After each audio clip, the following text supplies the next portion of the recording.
Assalamualaikum warahmatullahi wabarakatuh.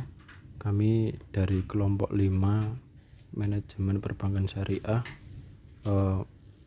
akan mempresentasikan penerapan risiko pada perbankan syariah, risiko pasar, kredit, likuiditas.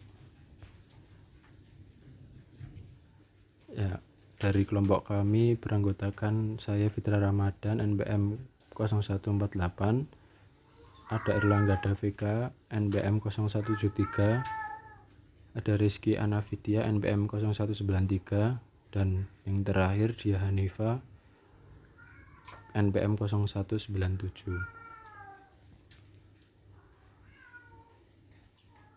Yang pertama, manajemen risiko pada perbankan syariah. Manajemen risiko adalah serangkaian metodologi dan prosedur yang digunakan untuk mengidentifikasi, mengukur, memantau, dan mengendalikan risiko yang timbul dari seluruh kegiatan usaha bank.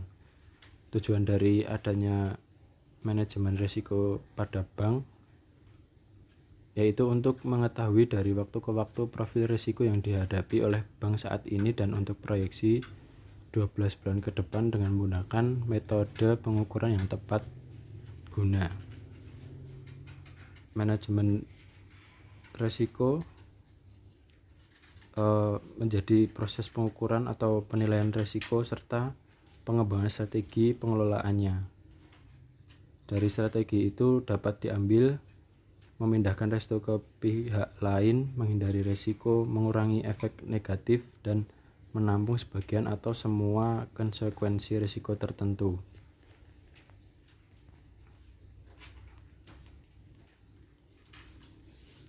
Yang selanjutnya ada risiko pasar. Risiko pada posisi neraca dan rekening administratif akibat perubahan harga pasar, antara lain risiko berupa perubahan nilai dari aset yang dapat diperdagangkan atau disewakan. Jika suatu bank syariah atau BUS dan unit usaha syariah atau UUS ingin melakukan perubahan, hasil identifikasi dan pengukuran atas penerapan manajemen risiko, maka hasil perubahan harus mendapat persetujuan dari Komite Manajemen Risiko Bank. Risiko pasar sendiri didefinisikan sebagai risiko kerugian pada posisi neraca serta pencatatan tagihan dan kewajiban di luar neraca yang timbul akibat pergerakan harga pasar. Variabel pasar antara lain adalah suku bunga, nilai tukar, risiko komoditas, dan risiko ekuitas. Risiko pasar ini dapat berupa perubahan nilai dari aset yang dapat diperdagangkan atau disewakan. Selanjutnya, ada 4 jenis risiko pasar yang dihadapi Bank Islam. Yang pertama, risiko imbal hasil. Risiko ini terjadi ketika imbal hasil yang diharapkan tidak terpenuhi akibat pergerakan kondisi pasar seperti inflasi mempengaruhi keuntungan yang diperoleh bank. Yang kedua, risiko harga komoditas, terutama kontrak yang mengharuskan bank memiliki produk atau komoditas tersebut sebelum dijual. Perbedaan harga pasar sebelum dan sesudah akuisisi termasuk dalam risiko pasar. Yang ketiga, risiko nilai tukar. Terjadi karena fluktuasi nilai tukar karena perbedaan waktu pembelian dan penjualan, atau bagi hasil yang dilakukan dari sumber bisnis atau yakni aset dan pembiayaan dengan nilai tukar berbeda. Yang keempat, risiko ekuitas pada skema bagi hasil. Dalam kegiatan usaha bank berbasis bagi hasil, terdapat pembagian kepemilikan sebagai mudharib dan sebagai sahibul ma'al.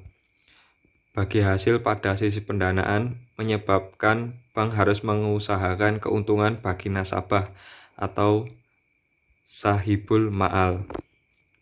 Selanjutnya, risiko kredit. Risiko kredit adalah risiko yang terjadi akibat kegagalan nasabah atau pihak lain dalam memenuhi kewajiban bank sesuai dengan perjanjian yang telah disepakati. Itu yang pertama.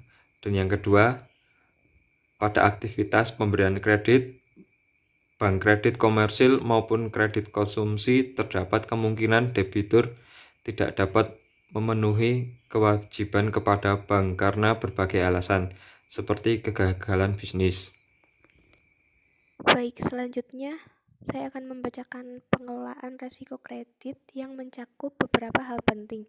Yang pertama, seorang pemimpin harus mampu melihat kemungkinan risiko kredit yang akan muncul dan dapat disesuaikan dengan kemampuan modal perbankan.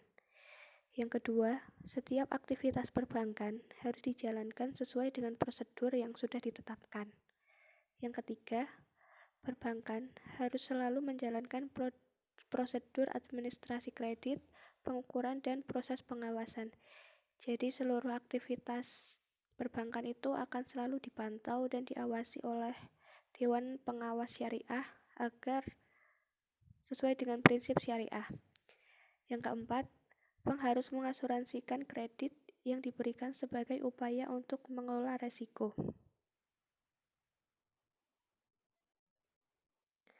Kemudian ada risiko likuiditas. Risiko ini disebabkan karena bank tidak mampu memenuhi kewajiban yang telah jatuh tempo. Risiko ini muncul di saat bank tidak mampu memenuhi kebutuhan dana dengan segera dan dengan biaya yang telah disepakati. Selanjutnya akan dibacakan oleh Dia Hanifah. Di sini ada faktor pendukung risiko likuiditas. Yang pertama, saat terjadi penarikan dana simpanan berjumlah besar, Bank Islam tidak memiliki cukup dana dan sumber pendanaan cepat yang dapat digunakan untuk memenuhi kebutuhan likuiditas tersebut. Yang kedua, ketika Bank Islam telah memiliki komitmen pembiayaan dalam jumlah besar yang belum terrealisasi dengan debitur dan pada saat realisasi Bank Islam tidak memiliki dana yang cukup. Yang ketiga, terjadi penarikan simpanan yang cukup besar dan Bank Islam tidak memiliki aset yang dapat segera dicairkan untuk memenuhi kebutuhan likuiditas nasabah. Yang keempat, terjadinya penurunan besar-besaran terhadap nilai aset yang bank miliki yang memicu ketidakpercayaan nasabah sehingga menarik dana simpanannya dari bank.